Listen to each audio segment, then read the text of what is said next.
اور یہ جو ہے وہ وکٹمائزیشن کی یہ جو مہم جوئی جو ہے یہ اس وقت نااہل اور نالائق حکمران ٹولہ جو ہے یہ چلا رہا ہے. یہ آگ جو ہے یہ اس وقت جو ہے یہ صرف ایوانوں میں ہے یا یہ عدالتوں میں ہے. یہ آگ جو ہے انتقام کی آگ جو ہے یہ گلی محلوں تک جو ہے جو جب پھیل جائے گی تو پھر جو ہے وہ حالات جو ہے وہ کسی کے بس میں نہیں رہیں گے. میری چیف جسٹس آف پاکستان سے، چاروں ہائی کورٹس کے چیف جسٹس صاحبان سے، چیئرمین نیب سے، آرمی چیف سے، سب سے یہ اپیل ہے کہ وہ اس صورتحال کو دیکھیں کہ انتقام اور نفرت میں غرق ایک نالائق اور نااہل ٹولہ جو ہے وہ اس ملک کے اوپر مسلط ہے. اسے اپنے مخالفین اور اپوزیشن کے خلاف جو ہے وہ انتقام لینے اور ان کے خلاف جو ہے وہ روزنہ یعنی ترجمانوں کی ایک فوج ظفر موج ہے جن کو صرف اس کام پہ لگایا گیا ہے کہ آپ نے صبح 9-10 بجے سے لے کے رات 9-10 بجے تک جو ہے اپوزیشن کو گالیاں دینی ہے، اپنے پاس سے بیانیاں بنانا ہے اور وہ شروع ہو جاتے ہیں اور صبح سے لے کے شام تک یہی کام ہو رہا ہے. کوئی پبلک ویلفیئر کا کام نہیں ہو رہا، کوئی گورننس کا کام نہیں ہو رہا. ہر طرف جو ہے وہ انارکی کی سی صورتحال ہے. اس صورتحال کو اگر بر وقت جو ہے اس کو اگر نہ روکا گیا تو اس کے جو حالات ہیں وہ انتہائی جو ہے وہ گمبھیر ہو سکتے ہیں جس سے ملک اور قوم کا بنیادی نقصان ہو سکتا ہے. فواد چودھری کا بیان بھی پارلیمنٹ میں دیا گیا، کیا اس میں پاکستان جو جنوری سے گرے لسٹ سے وقت دیا گیا اس میں بھی کوئی اثر انداز ہوگا؟ دیکھیں، اگر آپ نے ہر بات جو ہے وہ انڈیا کے میڈیا سے ہی مستعار لینی ہے اور انڈیا کا میڈیا جو کہتا ہے اس کو آپ نے اپنا بیانیہ بنانا ہے تو پھر میرا نہیں خیال کہ پھر آپ کو کسی اور دشمن کی ضرورت ہے. اگر انڈیا کا میڈیا جو ہے وہ ایاز صادق صاحب کے کسی بیان کو اٹھائے اور اس کو پراپاگیٹ کرنے کے لیے جو ہے وہ ہماری پوری حکومت اس بات پہ لگ جائے تو پھر لازمی بات ہے پھر وہ فواد چودھری کے جب بیان کو اٹھائیں گے تو وہاں پہ پھر ان کی خاموشی ہے. میں سمجھتا ہوں کہ یہ روش غلط ہے. اپوزیشن کو غدار قرار دینا، اپوزیشن کے خلاف اس قسم کی انتقامی کارروائیاں کرنا، میرا نہیں خیال کہ دنیا میں کوئی ایسی مثال ہوگی کہ کوئی حکمران اس حد تک گرا ہوگا، اس حد تک جو ہے وہ نیچے جو ہے وہ انتقام میں گرا ہوگا کہ وہ اپنے مخالفین کو جھوٹے مقدمات میں، جھوٹے ریفرنسز میں جو ہے وہ جیل بھی بھیجے اور جیل بھیجنے کے بعد وہاں پہ انٹیلیجنس ایجنسیوں کو لگائے کہ وہاں پہ ان کو کوئی جو ہے وہ سہولت تو نہیں دی جا رہی.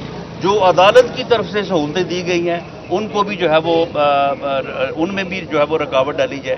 جو ان کی ملاقات رولز اور قانون کے مطابق ہونا جو ہے وہ ان کا حق ہے ان کو بھی جو ہے وہ روکا جائے. تو اس قسم کا جب انتقام ہوگا حکومتی لیول پہ، اس لیول پہ جو لوگ حکومت میں بیٹھے ہیں اور ان کو انتقام کے علاوہ کوئی کام ہی نہیں ہوگا، وہ ماس وائز کے اور کوئی کام کریں گے نہیں، تو پھر اس سے ملک کے حالات اسی خرابی کی طرف جائیں گے جس خرابی کی طرف جو ہے وہ ہم اس وقت جو ہے وہ جا رہے ہیں. اس وقت کوئی گورننس نہیں ہے، لا اینڈ آرڈر کی صورتحال انتہائی خراب ہے اور یعنی قیمتوں کے اوپر کوئی کنٹرول نہیں ہے.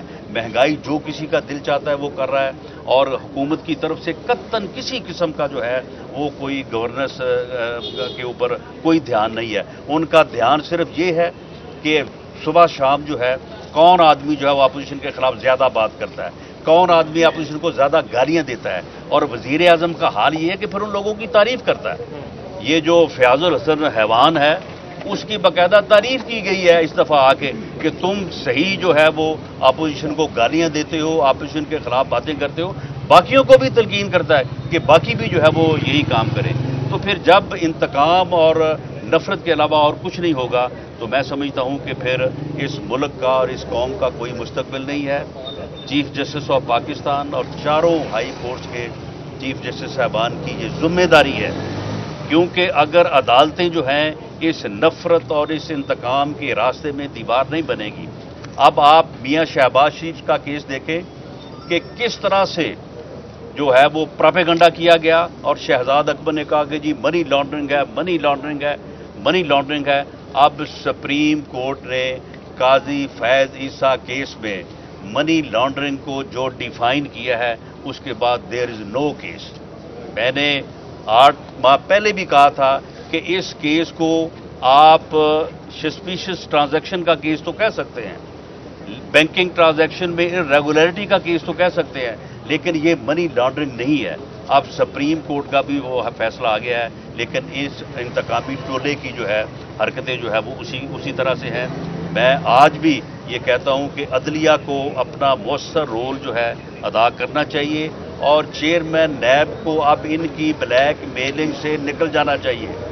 چیئرمین نیب کی جو ویڈیو جو آئیڈیو جو ہے وہ چلی تھی, جس میں وہ پاؤں سے سر تک کوئی کام کرنے کا ارادہ ظاہر کر رہے تھے, اس کے اوپر قوم نے آپ کو معاف کر دیا ہے. کوئی ایکشن آپ کے خلاف نہیں ہوا. اب آپ اس بلیک میلنگ سے نکلیں اور اس بلیک میلنگ میں آ کے غلط ریفرنسز اور غلط وارنٹس جو ہے وہ سائن کرنے بند کریں, ورنہ یہ ملک اور قوم کے لیے جو ہے جو آپ کر رہے ہیں 11 ماہ بعد پھر آپ کو بھی جواب دینا پڑے گا اس قوم کو. 11 ماہ بعد جو ہے وہ آپ کو کوئی ایکسٹینشن نہیں مل رہی. یہ آپ کو جھوٹا نعرہ دیا جا رہا ہے کہ آپ کو ایکسٹینشن دی جائے گی. مریم نواز آج جیل میں ملنے جا رہی ہیں میاں شہباز شریف کو, کیا وہ ڈفرینسز ختم کرنے جا رہی ہیں یا کوئی ویسے ہی چچا کو ملنے جا رہی ہیں؟ مریم نواز صاحبہ جو ہیں وہ میاں شہباز شریف صاحب کی بیٹی ہیں. وہ اپنے یعنی والد سے جو ہے وہ ملنے جا رہی ہیں. ان کے کوئی نہ ڈفرینس تھے نہ ان کے ڈفرینس ہیں. یہ اس قسم کی کہانیاں جو ہے شریف فیملی کے متعلق پچھلے 30-35 سالوں سے پھیلائی جا رہی ہیں. نہ اس سے پہلے کبھی یہ ثابت ہوئی ہیں, نہ یہ آج ثابت ہوئی. Thank you.